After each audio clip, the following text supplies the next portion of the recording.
आज हम बात करेंगे अब क्वाड्रेटिक इक्वेशंस की। नया चैप्टर है, काफी क्रिटिकल है और एज यू नो कि बहुत सारी चीजें कंबाइन होकर क्वेश्चंस बनते हैं, खासकर कंपटीशंस में। तो क्वाड्रेटिक इक्वेशंस के बारे में आपने क्लास 10th में पढ़ा है, आपको पता है उनको सॉल्व कैसे करना है, आपको पता है कि किसी क्वाड्रेटिक के दो रूट्स होते हैं ना।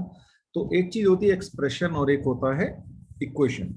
एक्सप्रेशन का मतलब आपने कोई भी क्वाड्रेटिक एक्सप्रेशन लिख दिया, लेट्स से आपने लिख दिया कि भाई ax² plus bx plus c, ये आपका एक्सप्रेशन हो गया, ठीक है।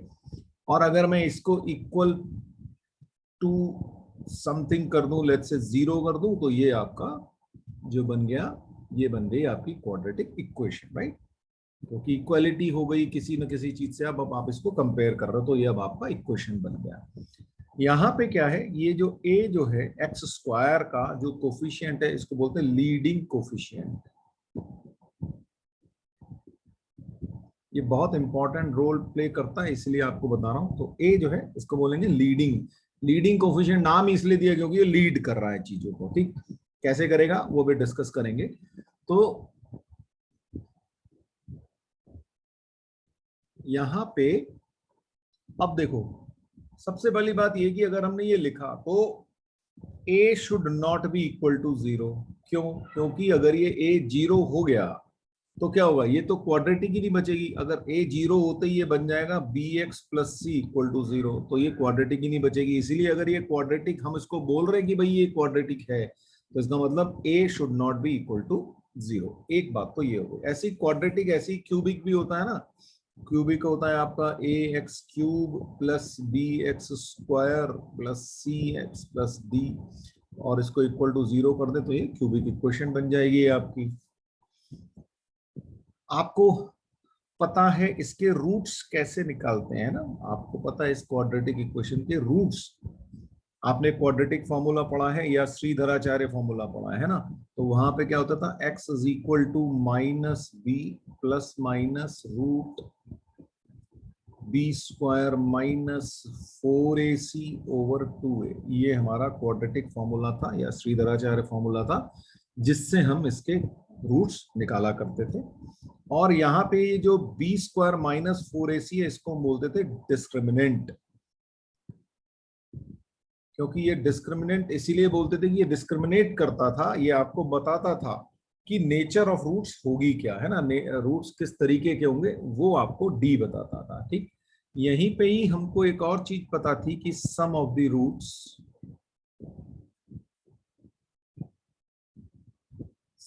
Roots was minus b upon a, और प्रोडक्ट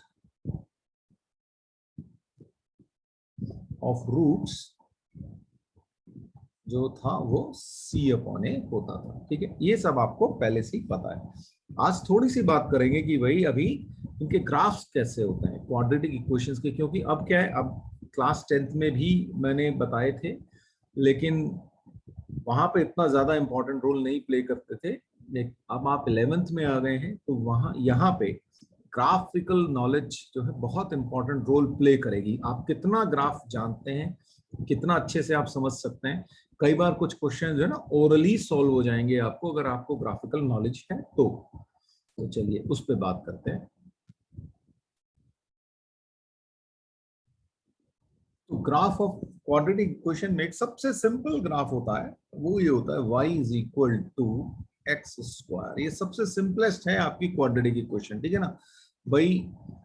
यहाँ पे a 0 नहीं है, क्यों? क्या अगर मैं इसको ax² plus bx plus c से कंपेयर करूं, तो यहाँ पे a जो है 1 है, b और c जो है ऑब्वियसली वो 0 है, तभी ये y is equal to x² बना है, ठीक है। तो ये क्वाड्रेटिक इक्वेशन। इसका ग्राफ आप लोगों में से कितने लोगों को पता है, थोड़ा सा आप ये बताएं। या क्या आप बना सकते हैं, जो आपने क्लास 9 10 में जो नॉलेज ली है, ग्राफ बनाना सीखते थे हम लोग, तो बताइए आप लोग बना सकते हैं कि नहीं बना सकते हैं। ऐसा सोचिए, और है तो तुरंत बना के बताइए मुझे कि क्या है। तो बेसिकली ये आपको y is equal to x² का ग्राफ बनता है ना। और यहाँ पे आपने आई एम श्योर कि एक्स की अलग अलग वैल्यूज के लिए वाई की अलग अलग वैल्यूज लेके बनाया होगा, है ना। तो ये हमारा y is equal to x square का ग्राफ होता है। अब अगर मैं आपसे कहूं कि y is equal to minus x square का ग्राफ बनाए, तो अब मैं आपको बता देता हूं कि होगा क्या। जैसे ही y is equal to minus x square का ग्राफ बनाओगे तो a जो है ना, इसका अब क्या हुआ, a जो है -1 हो गया, है ना। तो ये जो है ये उल्टा हो जाएगा बिल्कुल, इसका मिरर इमेज यहाँ पे। बहुत अच्छा तो नहीं बनेगा लेकिन ये बिल्कुल ऐसे आ जाएगा, ठीक है। तो ये आपका जो है ये आपका ग्राफ हो जाएगा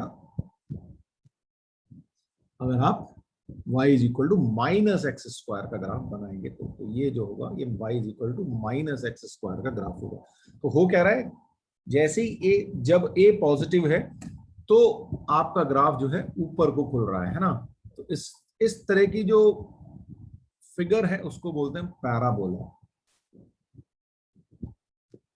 इसके पैराबोला एक बहुत इंपॉर्टेंट टॉपिक है, वो हम पढ़ेंगे और वो बाद में आएगा, लेकिन ये इस फिगर को बोलते हैं पैराबोला, ठीक। तो ये पैराबोला है, तो पैराबोला इज अपवर्ड, राइट। इसका मुंह जो है ऊपर को खुला हुआ है, और ये क्या हुआ, ये डाउनवर्ड हो गया, ये डाउनवर्ड पैराबोला हुआ, और ये हो गया अपवर्ड पैराबोला, ठीक है। डाउनवर्ड पैराबोला और अपवर्ड पैराबोला, ऐसा आपको ध्यान रखना है, ठीक है। Should I give you some more graphs? चलिए एक और देते हैं आपको। लेट्स से मैं आपको देता हूं y is equal to x square plus 2x plus 2। Let's say ये मैंने आपको दिया, तो आप लोग एक बार इसका ग्राफ बना के ट्राई करिए कि कैसे होगा। एक बार मैं आपको बना के बता भी देता हूं कि कैसे बनता है, ठीक है। तो अब ये आपके पास एक इक्वेशन है, यहाँ पे आप x की अलग अलग वैल्यूज रखेंगे तो y की अलग अलग वैल्यूज आपको मिलनी शुरू हो जाएंगी। तो यहाँ पे हम x लिख लेते हैं और यहाँ पे हम y लिख लेते हैं। तो अगर मैं x की वैल्यू 0 रखता हूं तो मुझे मिल जाएगा y इक्वल टू 2। अब आप ये वैल्यूज आप रख सकते हैं, देखो यहाँ पे x की बार 0 रखा तो ये 0 हो गया, ये 0 हो गया, वैल्यू मिल गई 2। तो ऐसे ही आप डिफरेंट डिफरेंट वैल्यूज आप रख सकते हैं। तो देखते हैं क्या क्या वैल्यूज, कुछ भी रख सकते हो आप, इनफैक्ट जो आपका मन करे आप रख सकते हो, ठीक है ना। तो इक्वल टू 1 पे ये 5 हो जाएगा, 2 पे ये 10 हो जाएगा। अच्छा भाई -1 रख देते हैं तो ये 1 हो जाएगा, -2 रख देते हैं तो ये 2 हो जाएगा, -3 रख देते हैं तो ये 5 हो जाएगा। तो ऐसे आप बहुत सारे वैल्यूज रख सकते हो, क्योंकि भाई किसी भी ग्राफ में इनफाइनाइट पॉइंट्स होते हैं, है ना। तो वहां पे आप इनफाइनाइट पॉइंट रख सकते हो, पर हमारा एम ये थोड़ा ही कि हम सारे इनफाइनाइट पॉइंट रखें, कुछ पॉइंट रख के एक बेसिक शेप जो है हमें दिख जाएगी। अच्छा ऐसे ही अगर मैं x is equal to infinity रख दूं, तो यहाँ पे इंफिनिटी रख दूं तो यहाँ पे भी इंफिनिटी आ जाएगा। अच्छा अगर मैं माइनस इंफिनिटी रख दूं तो क्या होगा भाई, माइनस इंफिनिटी जब ये स्क्वायर होगा तो वो प्लस प्लस इंफिनिटी हो जाएगा, और बहुत बड़ा इंफिनिटी हो जाएगा। ऐसे सोच लो आप, इंफिनिटी ऑलरेडी बहुत बड़ा होता है, ठीक। और ये जो है ये सारे के सारे नेगेटिव रहेंगे, पर आंसर आपका तब भी पॉजिटिव इंफिनिटी ही आएगा, ठीक। अब अगर मैं इसका ग्राफ बनाने की कोशिश करूंगा तो वो कैसा बनेगा, अब ये देख लेते हैं भाई। तो इसका जो ग्राफ होगा, अब आप देखिए ये ग्राफ अगर आप ध्यान से देखें तो कहीं पे भी किसी भी जगह पे भी नेगेटिव नहीं हुआ है, और इसकी जो मिनिमम वैल्यू है वो कहां पे आई है, इसकी मिनिमम वैल्यू आई है x इज इक्वल टू -1 पे, ये 1 आई है, ठीक है। उसके अलावा ये बढ़ता ही चला जा रहा है। तो लेट्स से अगर यहाँ पे ये -1 है तो यहाँ पे ये 1 रहा है, और उसके अलावा जो इसका और x इज इक्वल टू 0 पे ये 2 है। तो x इज इक्वल टू 0 यहाँ पे है, तो यहाँ पे लेट्स से ये 2 है। ठीक है, मैं सिर्फ इन्हीं को देख के एक रफ सा आपके लिए बना देता हूं कि भाई अब ये ग्राफ जो है कैसा दिखेगा। अब x इक्वल टू -1 पे लोएस्ट है, उसके अलावा क्या होगा, ये ग्राफ जो है बढ़ता ही चला जाएगा। ठीक है ना, और समझ लिए कि ये आ जाएगा कुछ इस तरीके से आपको ग्राफ मिलेगा। अब क्यों, क्योंकि इसका a जो है, देखो a जो है यहाँ पे a पॉजिटिव है ना, a इज इक्वल टू 1 है, यानी कि वो पॉजिटिव है, तो इसका ग्राफ जो है अपवर्ड होगा, जैसा कि एक्स स्क्वायर में मैंने आपको बताया था कि भाई इसका ग्राफ जो है अपवर्ड होगा, वो आपने बना के भी देखा था। सेम वे हम यहाँ पे बना रहे हैं, तो इसका भी अपवर्ड होगा, अपवर्ड पैराबोला। ठीक है, ध्यान रखिएगा वर्ड अपवर्ड पैराबोला।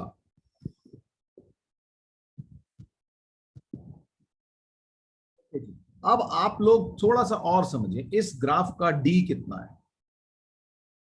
डी क्या होता है, B square minus 4ac। Okay, तो ए क्या है यहाँ पे 1, बी है 2 और सी है 2, तो बी स्क्वायर माइनस 4ac यानी कि 4 स्क्वायर माइनस 4 इंटू 1 इंटू 2। ठीक है ना, तो जस्ट अ मिनट, ये गलत लिख दिया मैंने, ये हो गया 2, यहाँ पे 2 लिखना चाहिए था, मैंने सीधे ही 4 लिख दिया एक्चुअली। तो ये 4 माइनस 8 यानी कि -4 हो गया। तो d क्या है, इसका नेगेटिव है। ठीक है, यहाँ पे जो d है वो नेगेटिव है, a हमारा पॉजिटिव है। तो अब देखो, जब भी d नेगेटिव होगा, अच्छा आपको क्लास 10th में याद है जब d जो है नेगेटिव होता था तो वहां पे आता था नो रियल रूट्स, ये चीज आपको क्लास 10th में पता थी। ठीक है, तो यहां देखो, अब नो रियल रूट्स, रूट्स का क्या मतलब होता है, रूट्स का मतलब होता है कि ग्राफ जहां पे एक्स एक्सेस को कट करता है वो पॉइंट्स होते हैं आपके रूट्स। इस पे क्लास 10th में एक क्वेश्चन भी जरूर आता था 1 या 2 नंबर का कि भाई ये बताइए इसके कितने रूट्स हैं। तो ये ग्राफ ने यहाँ पे 2 जगह पे कट किया एक्स एक्सेस को, तो इसके 2 रूट्स हैं। ऐसा ही क्वेश्चन ये होता था कि भाई ये ग्राफ है, ये बताइए इसके कितने रूट्स हैं। तो इसके ये 3 जगह पे कट कर रहा है, तो इसमें नंबर ऑफ रूट्स हो गए 3। तो ठीक, यहां पे आप देखोगे कि इस ग्राफ ने एक्स एक्सेस को कट किया ही नहीं, तो इसके कितने रूट्स हैं, रियल रूट्स की बात हो रही है। ठीक है ना, तो इसके कोई भी रियल रूट नहीं है, इसीलिए ये एक्स एक्सेस को कहीं टच भी नहीं किया, कहीं कट भी नहीं किया, और इसीलिए ये आपने 10th में ही जानते थे कि d equal is less then 0, तो नो रियल रूट्स होते हैं। अच्छा, d इक्वल टू 0 होता है तो क्या होता था, roots are real and repeating, right, real and 1 root आता था, है ना। तो वो आपने देखो y is equal to x square के केस में आप देखो इसका d क्या है, इसका d 0 है ना, क्योंकि a इसमें 1 है, b इसमें 0 है, c इसमें 0 है, तो इसका d 0 है। तो इसने x एक्सेस को सिर्फ एक जगह टच किया। ठीक, आई समझ में बात। तो इसीलिए 1 रियल रूट और d ग्रेटर देन 0, तो रियल एंड डिस्टिंक्ट रूट्स, ये आप क्लास 10th से जानते हैं। तो अब अगर ये कोई ऐसा ग्राफ बनाने की कोशिश करें जिसका कि d जो है पॉजिटिव हो, तो आपके पास 2 रियल डिस्टिंक्ट रूट्स आ जाएंगे। अब देखिए, अब मैं आपको एक ग्राफ देता हूं, अब आप उसको बना के बताइए मुझे कि हाँ ऐसा हो रहा है कि नहीं हो रहा है। For example y is equal to x square minus 3x plus 2। ठीक, अब अगर ये है तो हुआ क्या, हम इसको फैक्टराइज कर सकते हैं। तो इसका फैक्टर क्या बनेगा, x minus 1 and x minus 2, ये इसके फैक्टर हो गए। यानी कि अब आपको पता था क्वाड्रेटिक इक्वेशंस में इसके जो रूट्स हैं वो 1 एंड 2 आने वाले हैं। तो अब जरा इसका ग्राफ बनाइए और मुझे बताइए कि क्या सच में ऐसा हुआ कि 1 पे 0 आया। ऑफ कोर्स जब आप x और x इज इक्वल टू 1 रखोगे तो ये 0 होगा, y इज इक्वल टू 1 रखोगे तो ये 0 होगा। उसके अलावा किसी भी पॉइंट पे ये 0 नहीं होगा। एक बार आप इसका ग्राफ बनाओ और देखो। आई एम श्योर कि आप लोग डिफरेंट डिफरेंट वैल्यूज के लिए ये ग्राफ बना रहे होंगे। तो अब आप देखो हुआ क्या है, होगा आपके साथ जब यहाँ पे x इज इक्वल टू 1 है और यहाँ पे let's say x is equal to 2 है, ऐसा मान लेते हैं, तो आपका ग्राफ जो है कुछ ऐसे रहा होगा। मैं इसको डॉटेड बना रहा हूं क्योंकि भाई मेरे लिए एकदम सीधा बनाना भी इतना आसान नहीं है ना। या तो मैं ऑलरेडी बने हुए ग्राफ यूज कर लेता, बट तो ये आपका ये ग्राफ आ जाएगा। और आप देखो x इज इक्वल टू 0 पे, यहाँ पे x इक्वल टू 0 होगा तो यहाँ पे वैल्यू 2 होगी आपकी, ठीक है, ये 2 होगा यहाँ पे। उसके अलावा तो फिर अब ये ऊपर चलता ही चला जाएगा। अब आप फिर से ध्यान दो, इसका जो a है वो ग्रेटर देन 0 है, इसका d ग्रेटर देन 0 है, तो इसको आपको 2 रूट्स मिल गए, रियल एंड डिस्टिंक्ट रूट्स, ठीक है। तो ये चीजें अब आपको ध्यान रखनी है। और अगर मान लीजिए मैं इसी ग्राफ के आगे एक माइनस लगा देता तो आपका जो कैसा दिखता, -x² प्लस 3x माइनस 2, तो इसी का एक मिरर इमेज आपको मिल जाता बिल्कुल। वो कैसा सा दिखता अब आप सोच सकते हैं, ये कुछ ऐसा ग्राफ आपको मिल जाता है।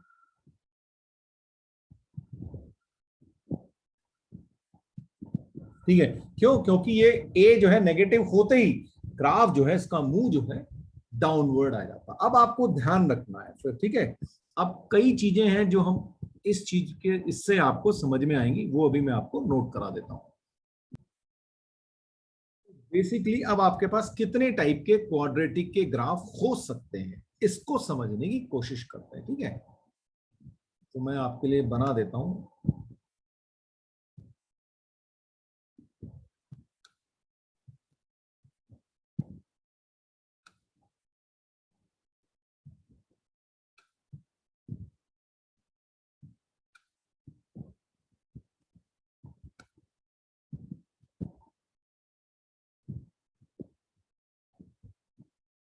तो एक ग्राफ ऐसा कि हमेशा ऊपर ही रह गया, ठीक है, एक्स एक्सेस पे हमेशा ऊपर ही चला गया, ठीक। तो यहां पे क्या होगा, जब भी अपवर्ड है तो ए तो आपको पता है ग्रेटर देन 0 होना ही है, और डी जो है क्योंकि एक्स एक्सेस को नहीं कट कर रहा तो डी इज लेस देन 0 होगा, ठीक। एक ग्राफ का तरीका ये हो गया, ठीक।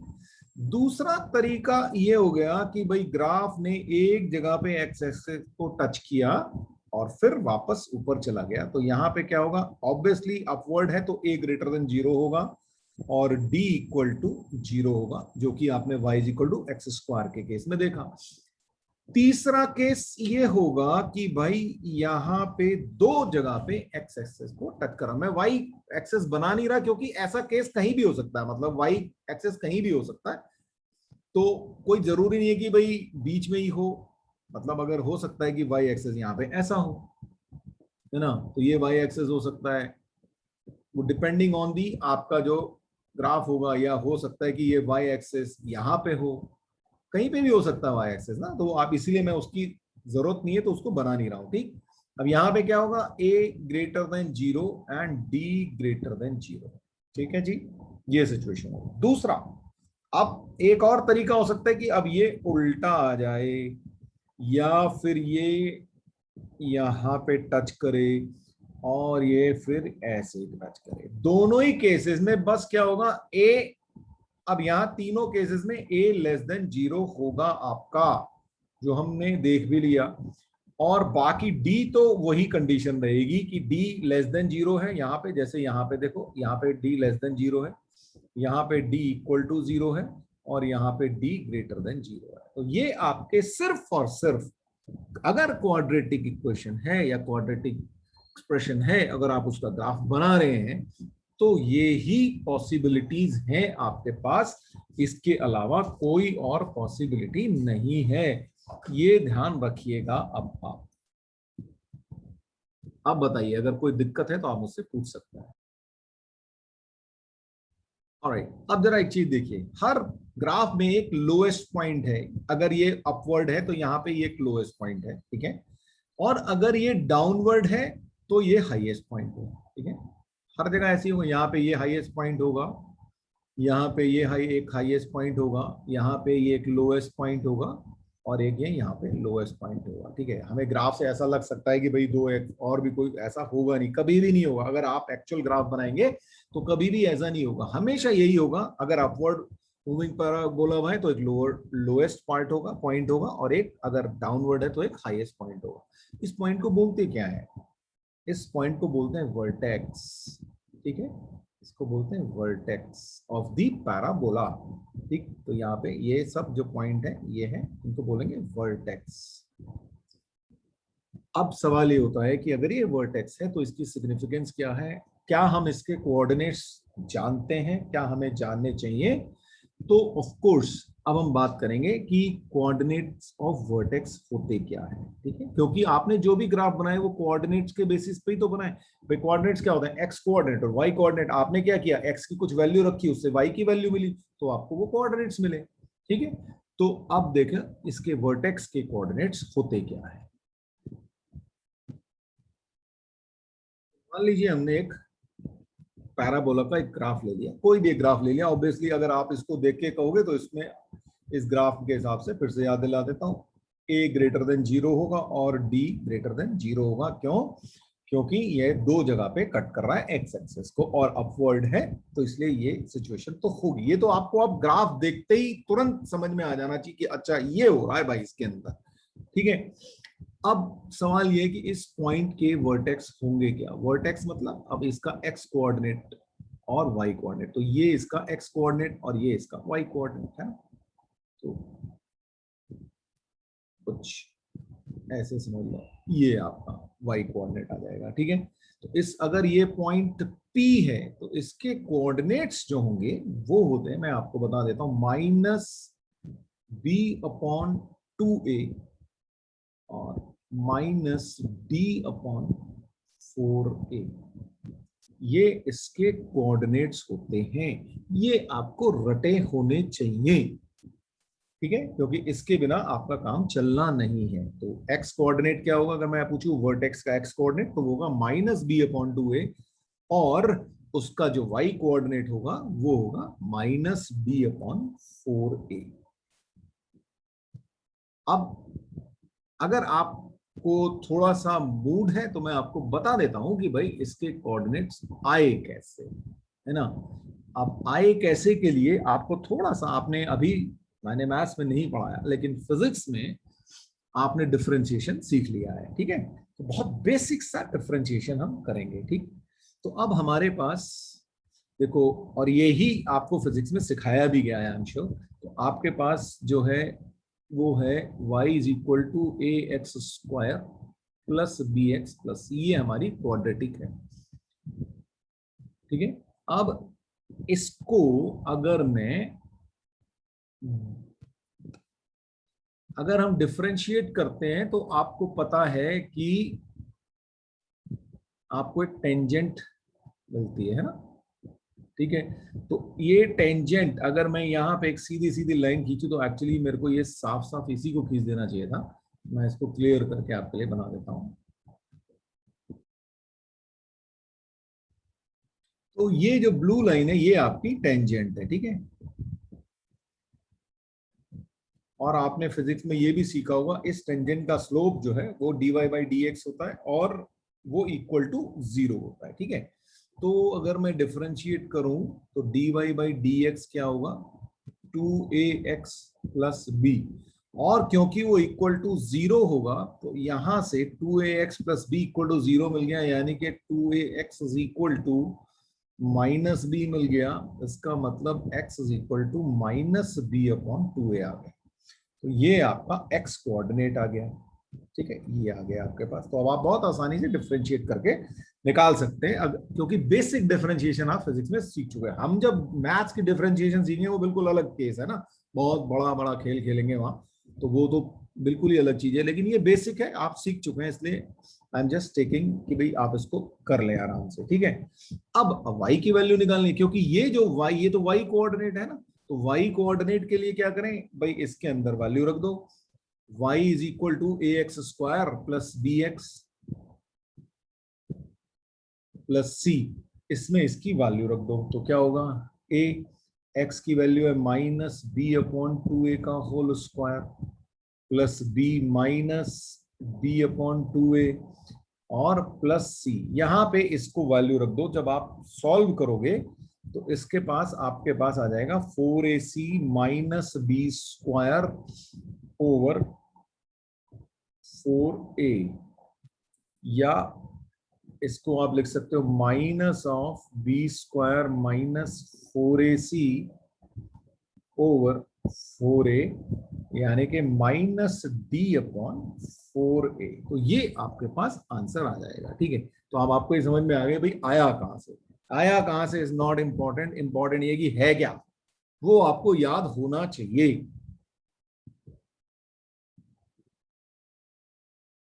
अब आप ये एक नोट डाल लो कि if a is greater than 0 then y will always be greater than equal to minus d upon 4a।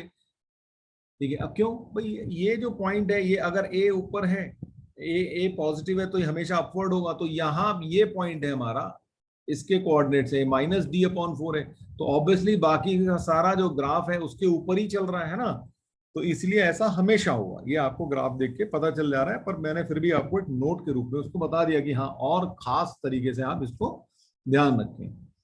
अच्छा जी, और अब लिख लें नेचर ऑफ रूट्स, ये ऑलरेडी आपको पता है,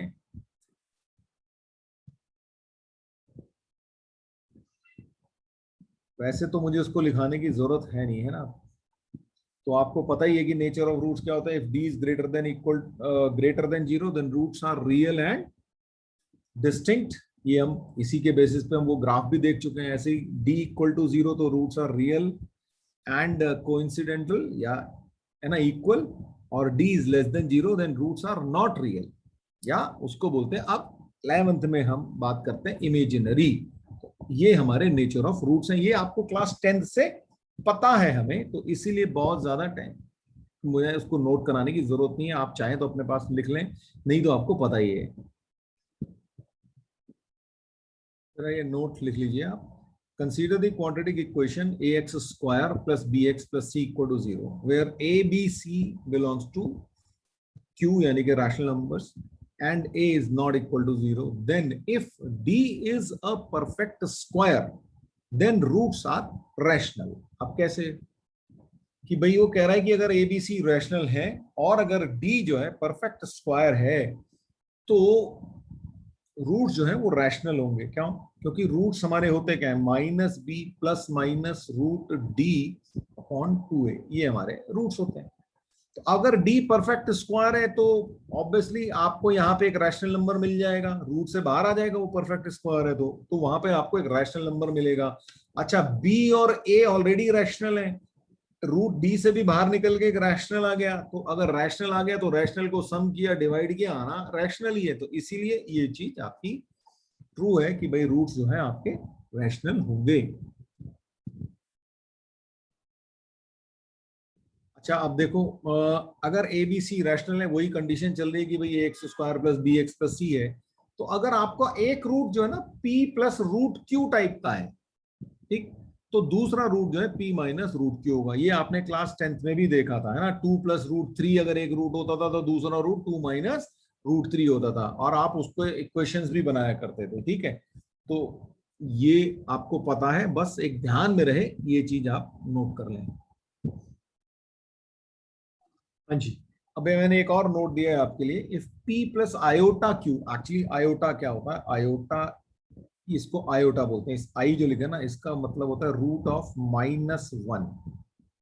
ठीक है, तो ये अभी कॉम्प्लेक्स नंबर में आएगा, वहां पे बढ़ेंगे, पर अभी क्योंकि आपको पता होना चाहिए तो मैंने यहीं पे नोट करा दिया आपको। तो अगर एक रूट जो है p प्लस आयोटा क्यू हो तो दूसरा रूट जो है p माइनस आयोटा क्यू होगा, या उल्टा हो जाएगा, अगर एक p माइनस आयोटा क्यू है तो दूसरा p प्लस आयोटा क्यू होगा। अच्छा, आप वैसे समझना चाहते तो एक मैं सिंपल सी एक आपको इक्वेशन लेके बता देता हूं कि मान लीजिए आपके पास एक क्वाड्रेटिक इक्वेशन है x square plus 1 equal to 0। अब ये क्वाड्रेटिक इक्वेशन है, तो अब आपको पता है कि अब क्या हो जाएगा एक्स स्क्वायर। अब अगर मैं इसका रूट्स निकालू तो क्या होगा, रूट्स हो जाएंगे हमारे पे x is equal to minus b, अपना क्वाड्रेटिक फॉर्मूला लगा दें तो क्या हो जाएगा 0 प्लस माइनस रूट -4/2, राइट। तो ये हो जाएगा प्लस माइनस, अच्छा अब देखो 4 तो बार, इसको मैं ऐसे लिख सकता हूं √4 इंटू √-1, ठीक। अब √-1 अभी तक आपने देखा ही नहीं है ना, तो ये बेसिकली क्या बनेगा, तो ये 2 से √4 से 2 आएगा बार, वो कैंसिल हो जाएगा, तो उसको इस √-1 को बोलते हैं आयोटा, ठीक है। ये हम बहुत डिटेल में पढ़ेंगे जब हमारा कॉम्प्लेक्स नंबर चालू होगा, तो ये चीज है। तो अब देखो, आप देखो एक रूट प्लस आयोटा है और एक माइनस आयोटा है, ऑटोमेटिकली आएगा, हमेशा ऐसा होगा। तो मान लीजिए किसी केस में अगर आपके पास 3 माइनस आयोटा एक रूट आ जाए, तो अब आपको पता होना चाहिए कि अगला जो दूसरा जो रूट होगा वो हमेशा होगा 3 प्लस आयोटा, ऐसा हमेशा ही होता रहेगा। तो ये चीजें आपको याद रहनी। अब ये आपके सामने क्वेश्चन लिख दिया मैंने, which is more than one answer correct type question है, ठीक। अब क्या कह रहा है, the graph of a quadratic polynomial y is equal to ax square plus bx plus c is shown in the figure, then 4 options हैं, कौन कौन से इसमें से सही हैं ये आपको बताना है। देखो आपको बहुत सिंपल सा है, इस ग्राफ को देख के आपको दिख रहा है क्या कि भाई ये ग्राफ जो है दो जगह पे कट कर रहा है एक्स एक्सिस को, ठीक है। इसका मतलब डी इसका कैसा होना चाहिए, डी इसका पॉजिटिव होना चाहिए, तो ये ऑप्शन करेक्ट हो गया। अपवर्ड पैराबोला है तो ऑप्शन नंबर सी भी करेक्ट हो गया। अब सवाल ये है कि ये दो बचे, b इज लेस देन 0 और c इज लेस देन 0, इनका क्या करें। सो अच्छा, अब जरा देखिए, अब और समझो। अच्छा, जब भी ऐसी चीज मिले ना, आप सबसे पहले ना 0 पे वैल्यू निकाल लो, ठीक है। अगर मैं इसके इस पॉलिनोमियल में x इज इक्वल टू 0 रखता हूं तो मुझे क्या मिलेगा, y is equal to a into 0 plus b into 0 plus c, यानी कि y is equal to c मिलेगा। यानी कि यहां ये c कहा हुआ, ये जो पॉइंट है ना, ये वाला, ये पॉइंट c हुआ आपका, क्योंकि y is equal to c तो यही होगा ना, 0, c पॉइंट हुआ ना ये, तो ये जो पॉइंट है ये 0, c है, और ये क्लियरली ग्राफ से दिख रहा है कि ये जो है नेगेटिव है, ठीक है ना। और ये नेगेटिव है तो इसका मतलब c इज लेस देन 0 हुआ। तो हमेशा कभी भी इस तरह के क्वेश्चन में एक एक पॉइंट तो पक्का x इक्वल टू 0 रख के देखो ही देखो, आपको दिख जाएंगी बहुत सारी चीजें, बाकी तो आपको दोनों ये चीजें बहुत सिंपल है। अब सवाल ये कि b लेस देन 0 है कि नहीं है, ऐसा हमको सोचना है। अच्छा, अब आप देखो, ये लेट्स से ये अल्फा है एक रूट और ये बीटा है, ठीक है।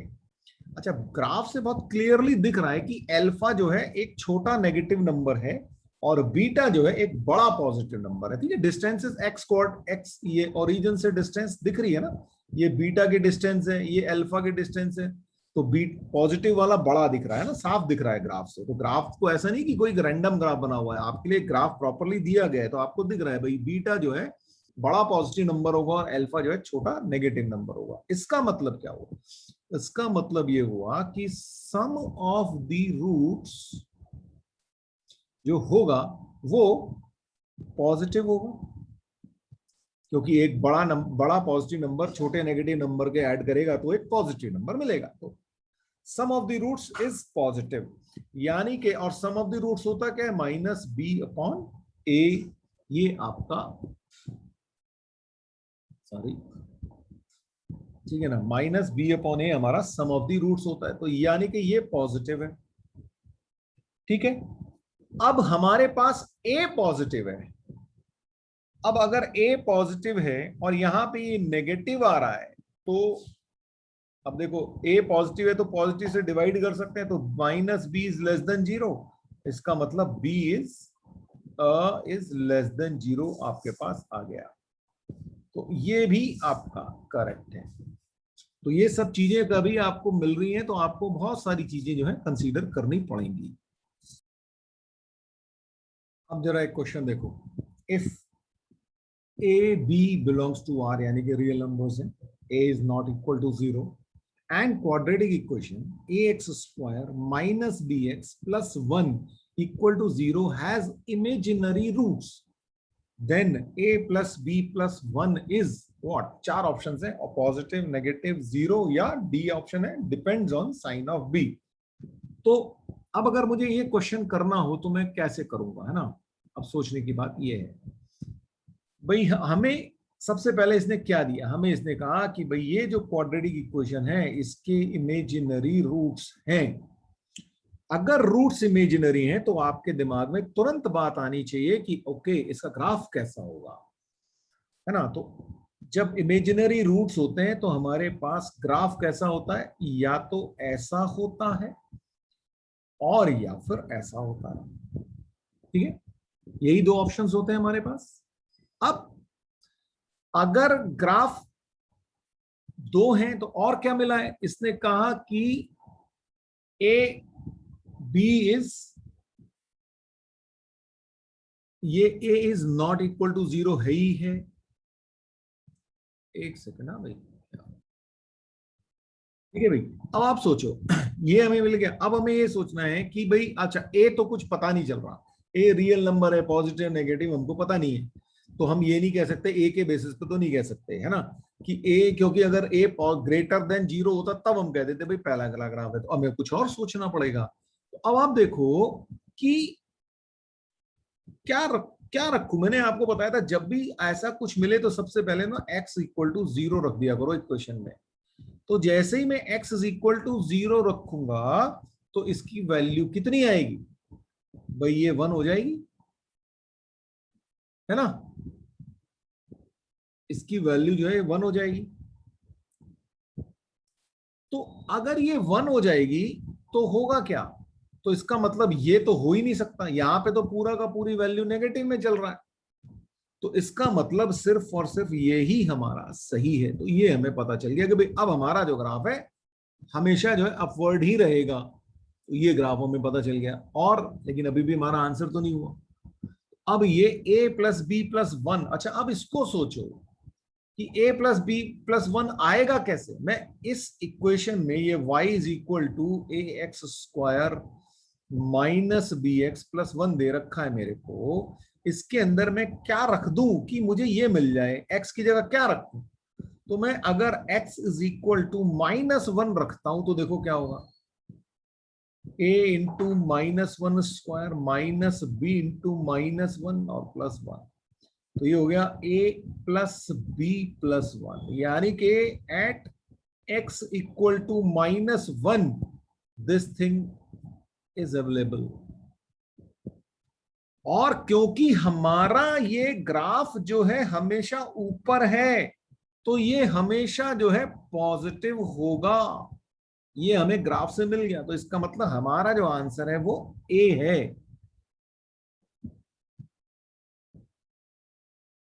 यहां से आपको एक चीज समझ में आनी चाहिए, देखो बिल्कुल बेसिक नॉलेज पे ये क्वेश्चंस बन रहे हैं और ये इस तरह के क्वेश्चंस आपको कंपटीशंस में मिलेंगे ही, है ना। तो ये बिल्कुल आपकी बेसिक नॉलेज है। अब इसीलिए मैंने आपको ग्राफ बताए शुरू में कि भाई देखो आपको अगर ग्राफ याद है तो आप बहुत सारी चीजें जो आराम से कर सकते हो, तो इसमें कुछ और उसके अलावा कुछ कर भी नहीं पाओगे अदरवाइज। तो वो knowledge of graph is very very critical. ये आपके पास क्वेश्चन है, let a greater than zero, b is greater than zero and c is greater than zero, then both roots of equation ax square plus bx plus c equal to zero. Option क्या है, are real and negative, दूसरा है have negative real parts, C है have positive real parts, and D none of the above. सोचिए जरा आप क्या करेंगे। अच्छा देखिए, हमें दिया है A B C greater than 0 है, then both of the roots equation ये है। पहला ऑप्शन है, ऑप्शन चेक करने पड़ेंगे, रियल एंड नेगेटिव। ठीक है, both roots of are real and negative. क्या ऐसा होगा भाई? अभी हमने जो सबसे पहला जो एग्जांपल किया था, अगर आप उसको देखो तो वहां पे हमारे पास क्या था, हमने जो डी था नेगेटिव आया था वहां पे। चलो मैं आपको एक क्वेश्चन दूसरी दे देता हूँ, एक्स स्क्वायर मान लीजिए प्लस 2x+7 है, मान लीजिए ये क्वाड्रेटिक इक्वेशन है। ठीक है, अगर आप इसको देखोगे तो यहाँ पे a भी ग्रेटर देन 0 है, b भी ग्रेटर देन 0 है और c भी ग्रेटर देन 0 है, लेकिन इसका जो d है वो लेस देन 0 आएगा। कर सकते हैं हम आप, है ना? तो अगर इसका d लेस देन 0 आएगा तो इसका मतलब रूट्स तो इमेजिनरी होंगे ना, तो ये तो ऑप्शन बना ही नहीं, तो रियल एंड नेगेटिव की बात ही नहीं आई, रूट्स आ गए इमेजिनरी। ये हमने पहले ग्राफ में भी देख लिया था, ठीक है ना? तो ये तो हो नहीं सकता। अच्छा, अब सोचें कि हैव नेगेटिव रियल पार्ट्स। अब दूसरा ऑप्शन देखने की कोशिश करो, ठीक है? अच्छा, हमारे जो रूट्स होते हैं वो क्या होते हैं, -b plus minus root D upon 2a। अब यहां से हमें सोचना पड़ेगा कि भाई हो क्या रहा है। ठीक है, अच्छा अब आप एक चीज वैसे तो यहीं से समझने की कोशिश करो कि भाई बी ए बी सी सारे के सारे जो हैं वो पॉजिटिव हैं। ठीक है, तो अगर ये सारे पॉजिटिव हैं तो -b/2a जो है वो नेगेटिव होगा हमेशा, है ना भाई? अगर मैं इसको दो अलग अलग पार्ट में बांट दूं तो ये क्या हो जाएगा, -b/2a plus minus root d/2a, कुछ ऐसा सा दिखेगा। तो ये नेगेटिव पार्ट तो हमेशा ही रहेगा इसके अंदर, दोनों रूट्स में रहेगा कि नहीं रहेगा? तो इसीलिए हमारे पास ये जो है नेगेटिव रियल पार्ट्स आएगा।